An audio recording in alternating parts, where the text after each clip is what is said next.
Question उठाया था, उसमें जो रिपोर्ट ली वो उसके मेरे पास साक्ष्य रखे हैं। इन्होंने चार अंतर्राष्ट्रीय फेस्टिवल कराए। एक इन्होंने कराया अंतर्राष्ट्रीय सेब महोत्सव देहरादून में 24 से 26 सितंबर।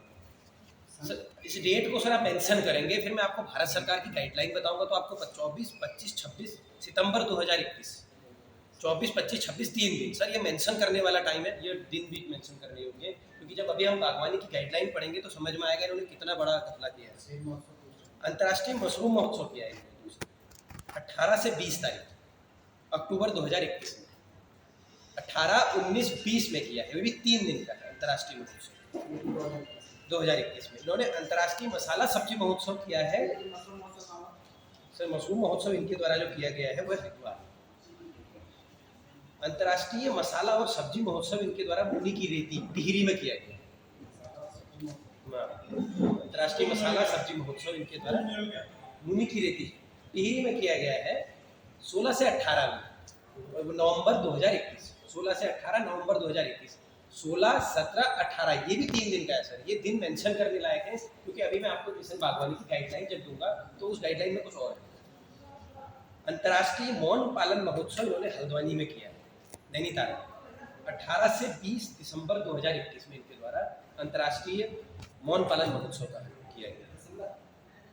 दिसंबर 18 से 20, 18, 19, 20 3 दिन का है 2021 में।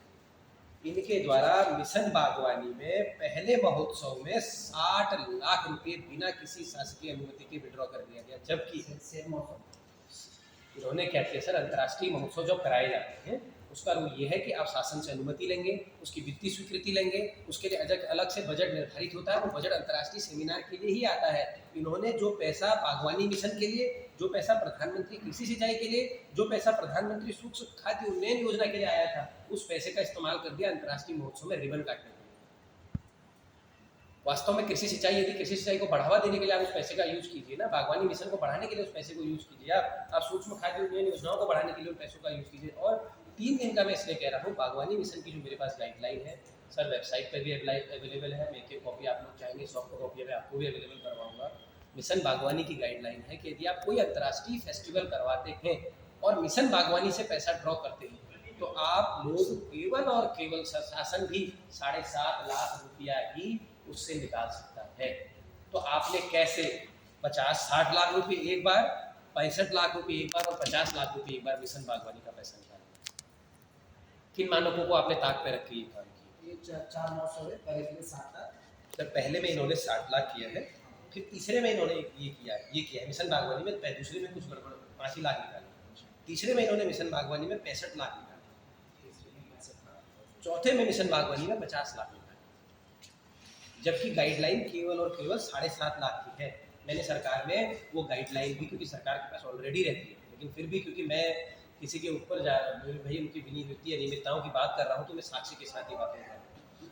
नेता प्रतिपक्ष द्वारा मांगी गई इस रिपोर्ट में साफ लिखा गया है कि इनके द्वारा केवल और केवल इस अंतर्राष्ट्रीय फेस्टिवल में मिशन बागवानी से पैसा निकालने के लिए ही माननीय मंत्री जी का अनुमोदन लिया गया था।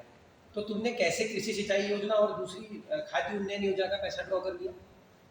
उसकी इन्होंने किसी से अनुमति नहीं ली है। और इसमें इन्होंने सबसे बड़ी बात है, पहले में 17.5 लाख रुपया इन 2 अन्य योजनाओं से, 60 लाख रुपया इन 2 अन्य योजनाओं से, दूसरे वाले में 60 लाख रुपया इन 2 योजनाओं से, 2.5 लाख रुपया इन 2 योजनाओं से तीसरे में, और इसी प्रकार से 50 लाख रुपये चौथे वाले में निकालने जाता है। अच्छा, ये 7 लाख 65 लाख ये तो बागवानी से निकाल, वो अलग है, ये अलग है। इसे पूरी कॉपी में आपको सॉफ्ट में भी अवेलेबल करवाऊंगा। और ये सदन के लिए मांगा गया था सत्र में।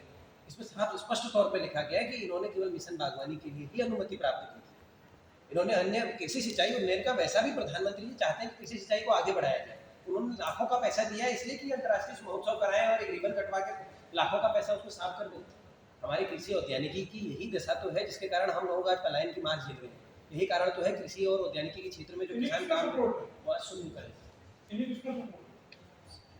सर इस सपोर्ट पे तो मैं अभी नहीं जाऊंगा, मैं अपनी बात और विषय को पहले पूरा करूंगा। इस सपोर्ट पे तो हम फिर जाएंगे, क्योंकि साहब जो व्यक्ति हिमाचल से लेकर यहाँ तक कल्प्रिट रहा हो, इतने बड़े भ्रष्टाचार में लिप्त हो, करोड़ों की संपदा अर्जित कर चुका हो, कहीं तो शरण होगी, ऐसा तो नहीं हो सकता। चौथी सर मैंने बात की थी कि इनके द्वारा हल्दी और अदरक बीज में सबसे बड़ा एक और घोटाला किया गया हल्दी और बीज के उसमें।